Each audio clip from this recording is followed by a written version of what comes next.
ঢাকার কেরানীগঞ্জে তিনতলা ভবন উল্টে পাশের ডোবায়, আহত 7 জন হাসপাতালে। নির্মাণে তোয়াক্কাই করা হয়নি নিয়ম নীতি। ভূমিকম্পের মতো মাটি কাইপা উঠছে, তখন আমরা ঘুম থেকে ওইটা দৌড়াদৌড়ি করছি। ড্রেজার দিয়ে ভরতে ভরতে ড্রেনের যে পানিগুলি এইখানে জমাট হয়েছে। পিলারের গোড়া তো মাটি নরম হয়ে গেছে, যা অপরিকল্পিত ভবন, এই জন্য ধসে গেছে। আশপাশের 5টি ভবন ঝুঁকিপূর্ণ ঘোষণা, সরিয়ে নেওয়া হয়েছে বাসিন্দাদের। 5টি ভবনের কোনো ধরনের কাগজপত্র তারা আমাদেরকে দেখাতে পারেনি। ঘরের ভিতর যে লোকজন ছিল সবাই বেরো যেতে বলছে। দেখছিলেন প্রধান শিরোনাম। দুপুরের সময় সঙ্গে আছি আমি গোলাম রাব্বি। এবার অন্যান্য শীর্ষ সংবাদ। পিলার দিছে এক জায়গায়, বাংছে আরো ভিতরে, কারণ না কারো 2 নম্বরে আসছে এর ভিতরে। সার্ভেয়ার ও বিআইডব্লিউটি এর টানা পড়েনে নদীর সীমানা পিলার নিয়ে জটিলতা। কর্তৃপক্ষ সামান্য ভুল বললেও অবৈধ সুবিধা নেওয়ার অভিযোগ, এখনো চলছে দখল। রংপুরে আবারও মাথাচাড়া দিয়েছে 26 দিনের ডাক্তার তৈরির কারখানা। প্রতারণার জাল সারা দেশে, হাতিয়ে নিয়েছে কোটি কোটি টাকা। 3 দিনের ছুটির ফাঁদে দেশ, ঢাকা ছাড়ছেন অনেকেই, ফেরিঘাটে যাত্রী চাপ। যানবাহনের দীর্ঘ সারি, কক্সবাজারে পর্যটকের ঢল।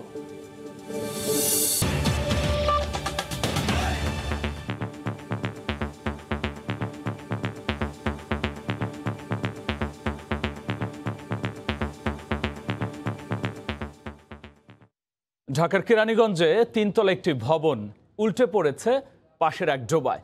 সকালে হঠাৎ করে এই ভবনটি হেলে পড়ে। ভবনের ভেতর থেকে আহত অবস্থায় উদ্ধার করা হয়েছে 7 জনকে। আশপাশের 5টি ভবনকে ঝুঁকিপূর্ণ ঘোষণা করে সরিয়ে নেওয়া হয়েছে বাসিন্দাদের। ভবন নির্মাণে কোনো নিয়ম নীতি মানা হয়নি বলে জানিয়েছে ফায়ার সার্ভিস। ডোবার উপর 20 বছর ধরে ঝুঁকিপূর্ণ অবস্থায় দাঁড়িয়েছিল ভবনটি। প্রত্যক্ষদর্শীরা জানান, শুক্রবার সকাল 8টার দিকে হঠাৎ ডোবার দিকে হেলে পড়তে থাকে তিনতলা ভবনটি। সকালে যখন ঘুম থেকে উঠছি তখন দেখছি একটা ভূমিকম্পের মতো মাটি কাইপা উঠছে, তখন আমরা ঘুম থেকে ওইটা দৌড়াদৌড়ি করছি। তখন আইসা দেখছি বিল্ডিং করছে, অনেক জোরে একটা শব্দ হয়েছে। ড্রেজার দিয়ে ভরতে ভরতে ড্রেনের যে পানিগুলি এইখানে জমাট হয়েছে। পিলারের গোড়া তো মাটি নরম হয়ে গেছে। ঘরের ভিতর যে লোকজন ছিল সবাই বেরো যেতে বলছে। এ সময় ভবনের 2 বাসিন্দা বের হতে পারলেও বাকি 5 জনকে উদ্ধার করে ফায়ার সার্ভিসের ডুবুরি দল। আহতদের রাজধানীর মিটফোর্ড হাসপাতাল সহ বিভিন্ন হাসপাতালে চিকিৎসা দেওয়া হচ্ছে।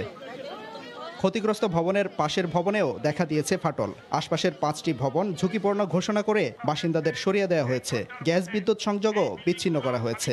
ভিতরে আর আমরা সার্চ করে দেখেছি, আর কোনো ভিকটিম আটকা নাই। এটা নন ইঞ্জিনিয়ার্স ভবন, যা অপরিকল্পিত ভবন, এই জন্য ধসে গেছে। পরিত্যক্ত ঘোষণার সাথে সাথে তাদের ওখানে আর কোনো লোকজন নেই, এটি নিশ্চিত করা হয়েছে। এর পাশাপাশি আমাদের এখানে আরেকটি ভবনে ফাটল দেখা গেছে। সর্বমোট আমরা 5টি ভবন পরিত্যক্ত ঘোষণা করেছি।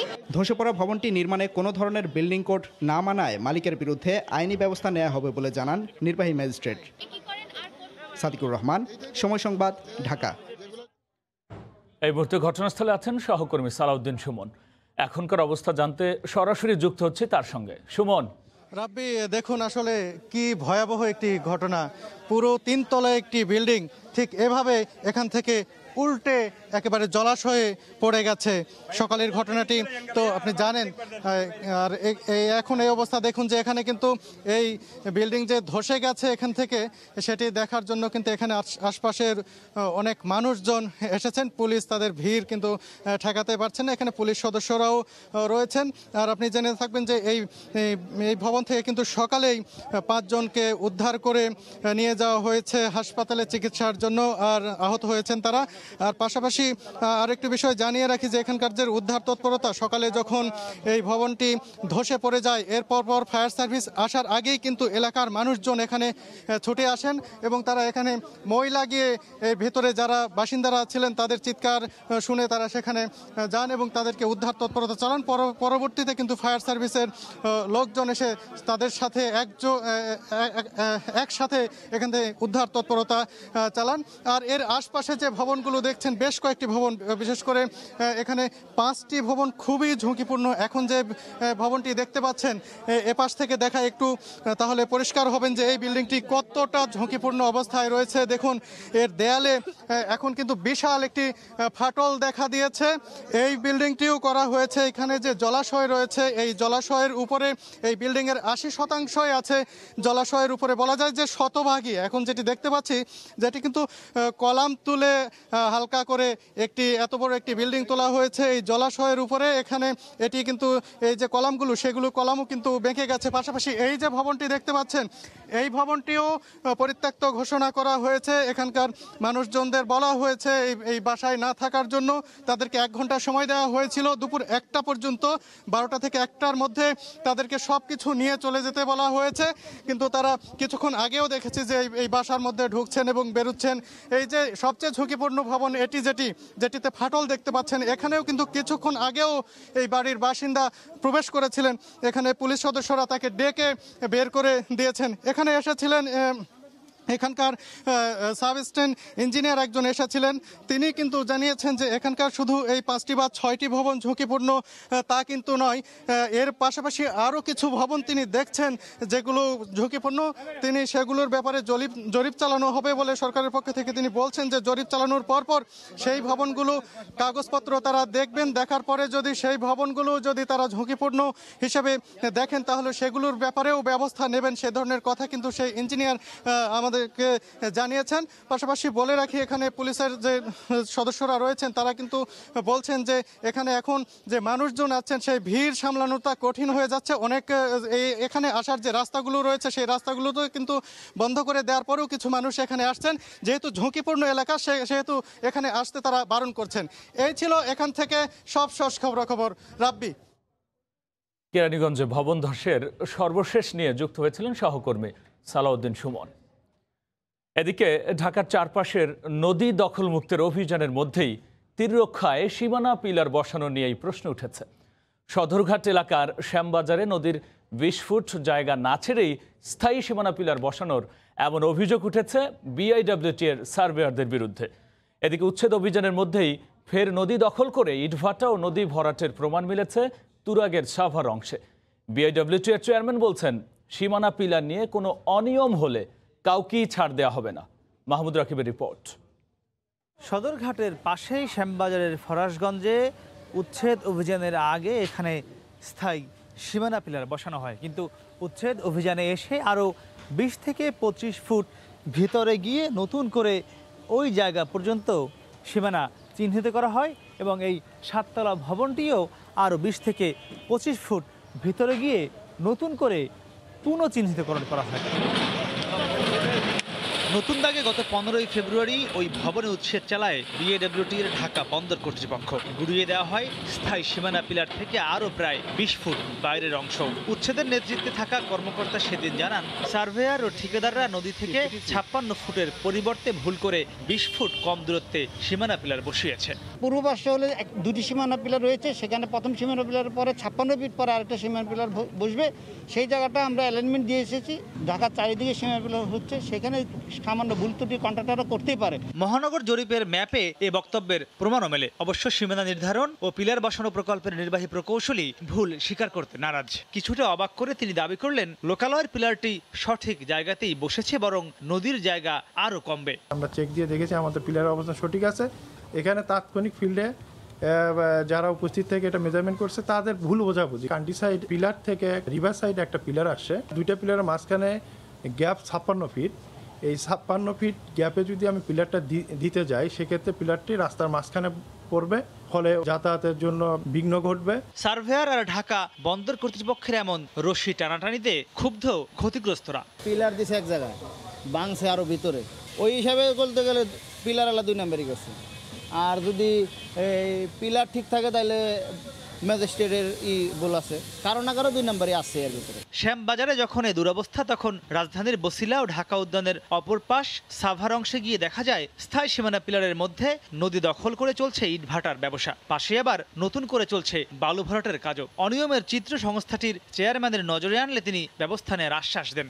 ম্যাপ নিয়ে যাচাই বাছাই করেই পিলারগুলো বসিয়েছে, তো এর মধ্যে যদি কোনো ভুল হয়ে থাকে তাদের অবশ্যই আমরা তদন্ত করে দেখব এবং ব্যবস্থা নেব। সাভার প্রান্তে এবং কেরানীগঞ্জ প্রান্তে যে সমস্ত জায়গায় আমাদের সমস্যা ছিল সেগুলো চিহ্নিত করে ফেলেছি। পর্যায়ক্রমে প্রত্যেকটা জায়গাতেই উচ্ছেদ করব। 2022-এর জুনের মধ্যে ঢাকার চারপাশের নদী তীরে স্থায়ী সীমানা পিলার বসানোর কাজ শেষ হবার কথা। মাহমুদ রাকিব, সময় সংবাদ, ঢাকা। টানা 3 দিনের ছুটি থাকায় পাটুরিয়া দৌলতদিয়া ও শিমুলিয়া কাঁঠালবাড়ি নৌরুটে যাত্রী চাপ বেড়েছে কয়েক গুণ। আর এতে ঘাট এলাকায় লম্বা যানজটে পড়ে চরম বিপাকে যাত্রীরা। চাপ সামলাতে হিমশিম খাচ্ছে ঘাট কর্তৃপক্ষ।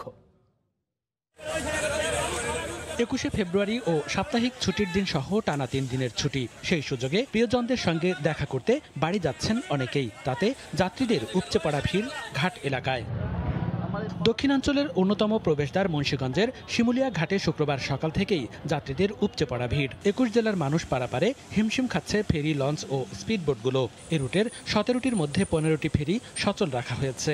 বৃহস্পতিবার রাতে ভিড় বাড়তে থাকলেও ভোর থেকে মারাত্মক আকার ধারণ করে। ভোরবেলা আসছি, এখানে অনেক চাপ, গাড়ির ফেরি নাই, লঞ্চও পাওয়া যায় না, ঘাট অনেক ভাঙ্গা, যার জন্য ফেরিতে উঠতে পারতেছি না। গাড়ি নিয়ে অনেকক্ষণ সিরিয়ালে বসে আছে।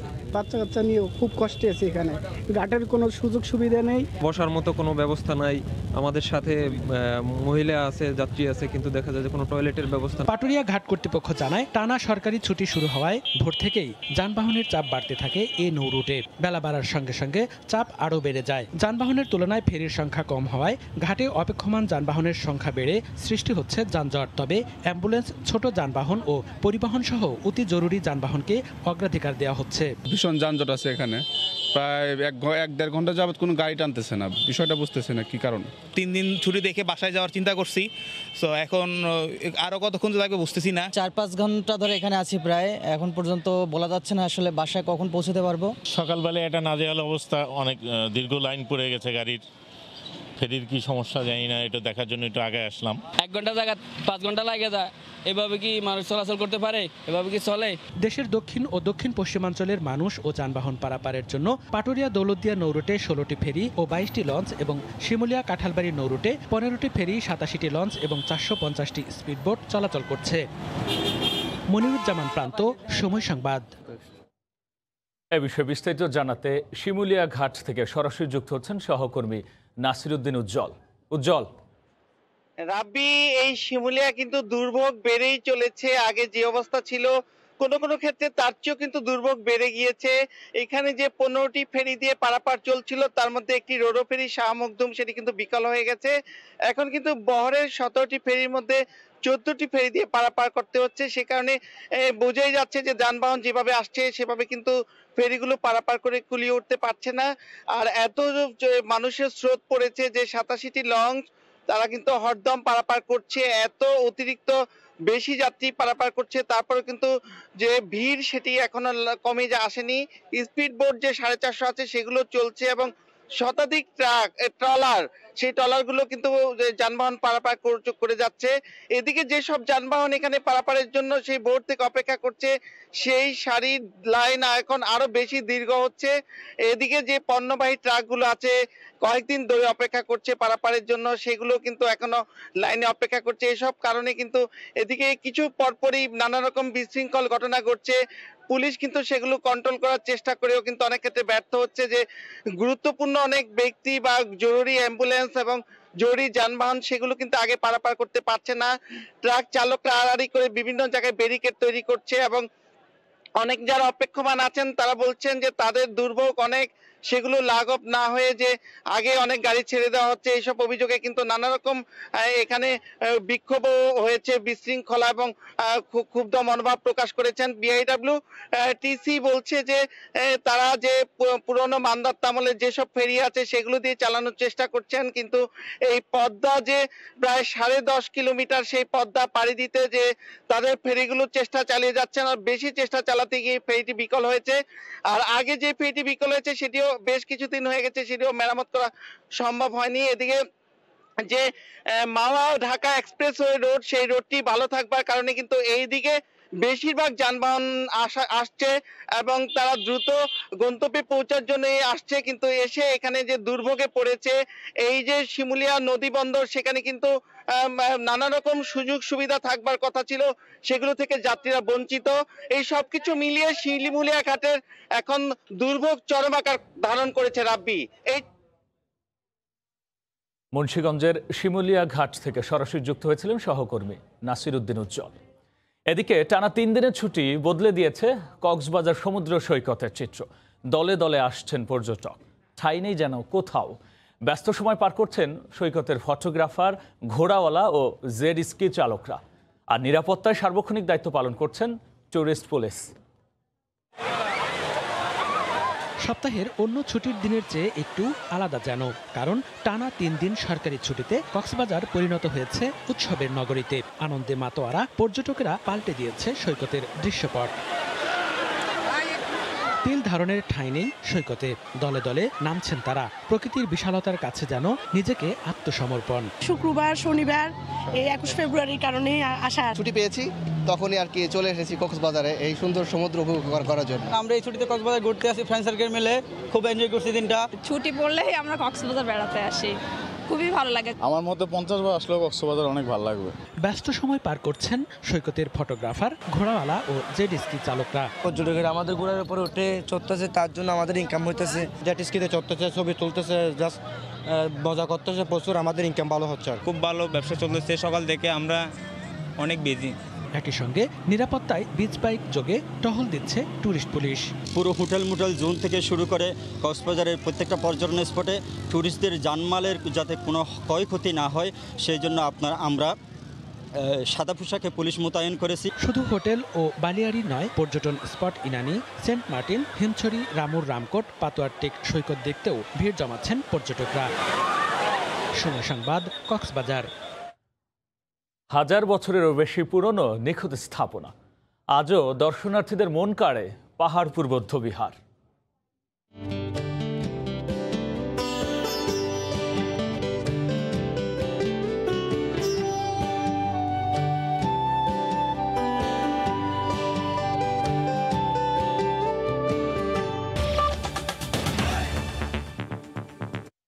দেশের জনগণের 1% এরই মধ্যে করোনার টিকা নিয়েছেন।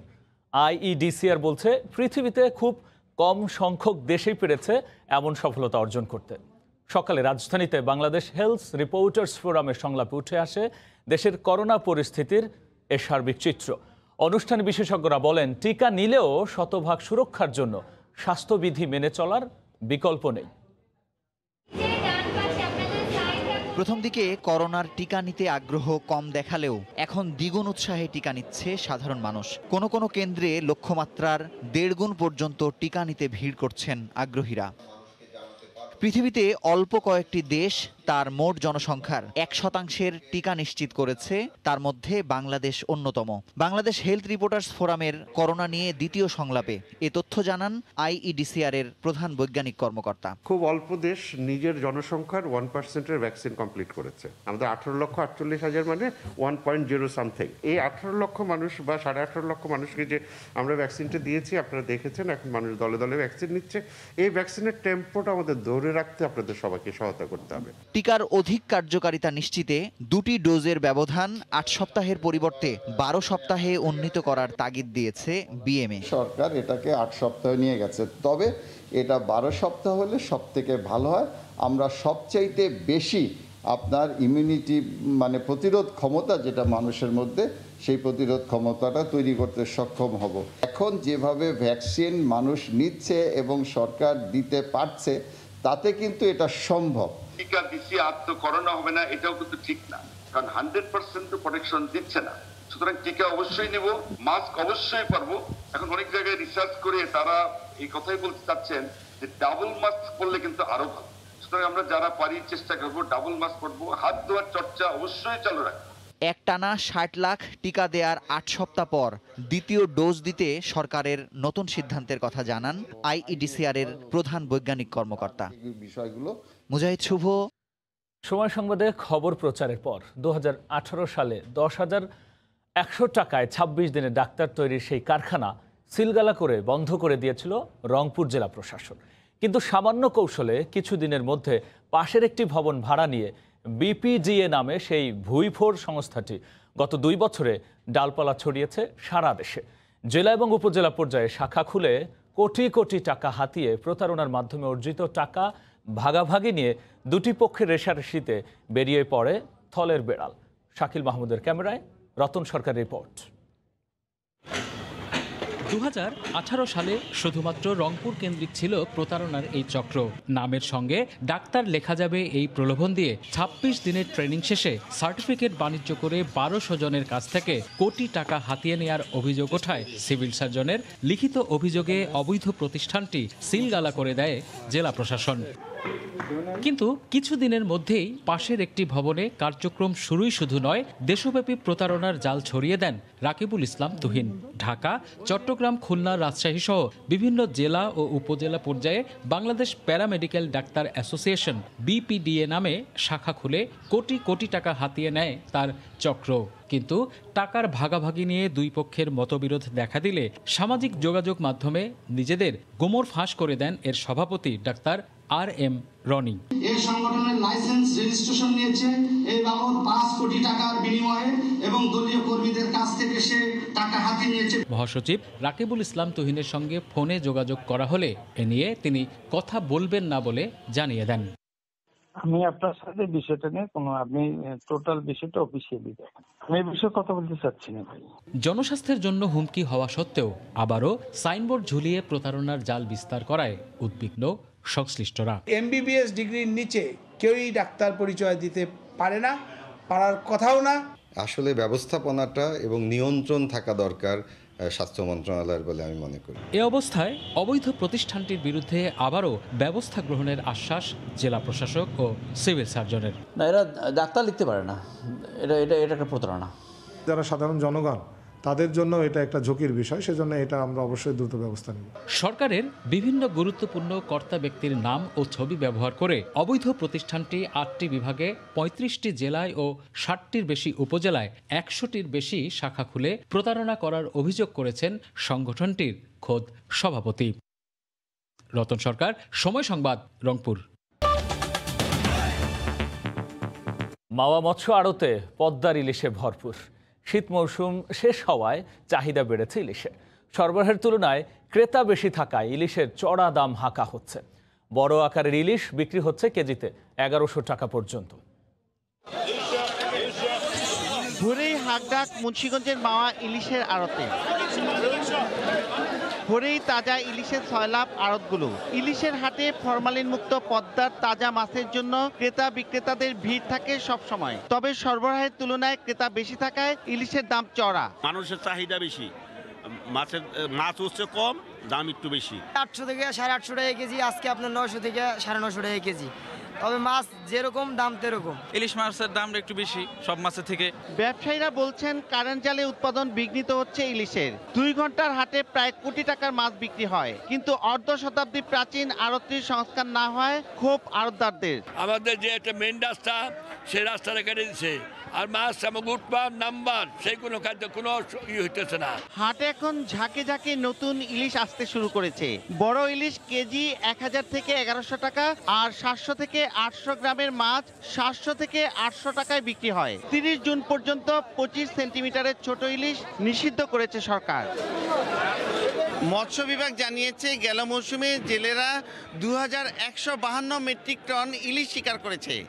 নাসিরউদ্দিন উজ্জ্বল, সময় সংবাদ, মুন্সিগঞ্জ। ঐতিহাসিক সাফল্য অর্জন করল মার্কিন মহাকাশ গবেষণা সংস্থা নাসা। মঙ্গল গ্রহে সফল অবতরণ করেছে নাসার মহাকাশযান পারসিভিয়ারেন্স রোভার। কোনো ধরনের জটিলতা ছাড়াই বাংলাদেশ সময় রাত 3টায় মঙ্গল গ্রহের পৃষ্ঠে অবতরণ করে ওই রোভারটি। 6 চাকার এই স্বয়ংক্রিয় যানটি পৃথিবী থেকে 47 কোটি মাইল পথের যাত্রা শুরু করেছিল 7 মাস আগে। বাংলাদেশ সময় বৃহস্পতিবার রাত 3টায় প্রথমবারের মতো মঙ্গল গ্রহের মাটি স্পর্শ করে মার্কিন মহাকাশ গবেষণা সংস্থা নাসার স্বপ্নের মঙ্গলযান পারসিভিয়ারেন্স। দীর্ঘ 7 মাসের যাত্রার পর মঙ্গল গ্রহে অবতরণ করে এটি। রোভারটির সফল অবতরণের পরপরই উল্লাসে ফেটে পড়েন ক্যালিফোর্নিয়ার পাসাডিনার গবেষণা কেন্দ্রের প্রকৌশলীরা। 6 চাকার মহাকাশ যানটিতে রয়েছে একটি ল্যান্ডার ভিশন সিস্টেম, রয়েছে terrain relative navigation, real time ছবি তুলে রাখার স্বয়ংক্রিয় যন্ত্র। মঙ্গলে প্রাণের অস্তিত্ব রয়েছে কিনা তা খতিয়ে দেখবে এটি। এছাড়া মঙ্গলের মাটিতে কি কি উপাদান রয়েছে তা নিয়ে গবেষণা চালাবে পার্সিভিয়ারেন্স রোভার। এজন্য মহাকাশ যানটিতে রয়েছে বিশেষ যন্ত্র, যার নাম ম্যাক্সি। এই যন্ত্রের সাহায্যে মঙ্গলের বায়ুমণ্ডলে অক্সিজেন তৈরি করা যাবে বলে জানান নাসার বিজ্ঞানীরা। মঙ্গল গ্রহে নভোযান অবতরণের এখন পর্যন্ত 14 বার চেষ্টা চালানো হয়েছে, যার মধ্যে সফল হয়েছে 8টি, আর এর সবগুলোই ছিল যুক্তরাষ্ট্রের। তবে 1999 সালে একবার নাসার মঙ্গল মিশন ব্যর্থ হয়েছিল। রবিউল ইসলাম আওলাদ, সময় সংবাদ। বৌদ্ধ বিহার আজও পর্যটকদের কাছে বিস্ময়কর এক স্থাপনা। 1250 বছর আগে নিখুঁত কাঠামোতে গড়ে তোলা ইট পাথরের অবকাঠামোটি দেখতে আসেন অনেক দেশি বিদেশি নাগরিক। আগতদের জন্য তেমন সুযোগ সুবিধা নেই বলে মন্তব্য দর্শনার্থীদের। নওগাঁ থেকে এমআর রকের রিপোর্ট। নওগাঁর পাহাড়পুরে 75 একর এলাকা জুড়ে প্রত্ন নিদর্শন এশিয়ার বৃহত্তম বৌদ্ধমঠ সোমপুর বিহার। ঐতিহাসিকদের মতে পাল বংশের দ্বিতীয় রাজা ধর্মপাল 8ম শতাব্দীর শেষের দিকে এই বৌদ্ধ বিহারটি প্রতিষ্ঠা করেন। প্রায় 300 বছর ধরে এটি বৌদ্ধদের অন্যতম ধর্মীয় কেন্দ্র হিসাবে ছিল। তখন তিব্বত, চীন, মিয়ানমার, মালয়েশিয়া, ইন্দোনেশিয়া সহ বিভিন্ন দেশের বৌদ্ধরা ধর্মচর্চা ও ধর্মীয় জ্ঞান লাভের জন্য এখানে আসতেন। খ্রিস্টীয় 10ম শতকে এই বিহারের আচার্য ছিলেন মুন্সীগঞ্জের অতীশ দীপঙ্কর শ্রীজ্ঞান। যুগে যুগে পাল আমলের এই অনন্য নিদর্শন মানুষের কাছে হয়ে রয়েছে রহস্যের আধার। বিহারের মূল স্থাপত্য দেখার আগে দর্শনার্থীদের নজর কাড়ে প্রধান ফটকের দৃষ্টিনন্দন বাগান। উৎসব বা ছুটির দিনগুলোতে এই বিহার দেখতে ঢল বাড়ে দর্শনার্থীদের। আমাদের দেশে এরকম একটা সংস্কৃতিমূলক জিনিস আছে, একটি টুরিস্ট প্লেস, সবাই ঘুরতে আসে, অনেক ভালো লাগে। সেরকম কোনো রেস্টুরেন্ট নাই বা কোনো গেস্ট হাউস নাই এখানে। ট্যুরিজম বোর্ডের শীর্ষ কর্মকর্তা জানালেন, পর্যটকদের বাড়তি সেবা নিশ্চিতে বেশ কিছু প্রকল্প হাতে নেওয়া হয়েছে। আমরা আশা করি যে আমাদের এই পাহাড়পুরকে কেন্দ্র করে আমাদের দেশে আন্তর্জাতিক পর্যটকের সংখ্যা অনেক গুণে বাড়তে পারে। পাল আমলের ইতিহাস নিয়ে রচিত চর্যাপদের গান এই এলাকায় বেশ জনপ্রিয়। নওগাঁ থেকে পাহাড়পুর বৌদ্ধ বিহারে সড়ক পথে বাস, মাইক্রো বা সিএনজিতে যেতে সময় লাগে 50 মিনিট। প্রতি বছর দেশ বিদেশ থেকে আসেন অন্তত 6 লাখ পর্যটক। এমআর রকি, সময় সংবাদ, নওগাঁ। এ পর্যায়ে শীর্ষ সংবাদ জানিয়ে দিচ্ছি আরও একবার। কেরানীগঞ্জে 3 তলা ভবন উল্টে পাশের ডোবায়, আহত 7 জন হাসপাতালে। আশপাশের 5টি ভবন ঝুঁকিপূর্ণ ঘোষণা, সরিয়ে নেওয়া হয়েছে বাসিন্দাদের। 3 দিনের ছুটির ফাঁদে দেশ, ঢাকা ছাড়ছেন অনেকেই, ফেরিঘাটে যাত্রী চাপ, যানবাহনের দীর্ঘ সারি, কক্সবাজারে পর্যটকের ঢল। এই ছিল দুপুরের সময়, সঙ্গে থাকুন সময়।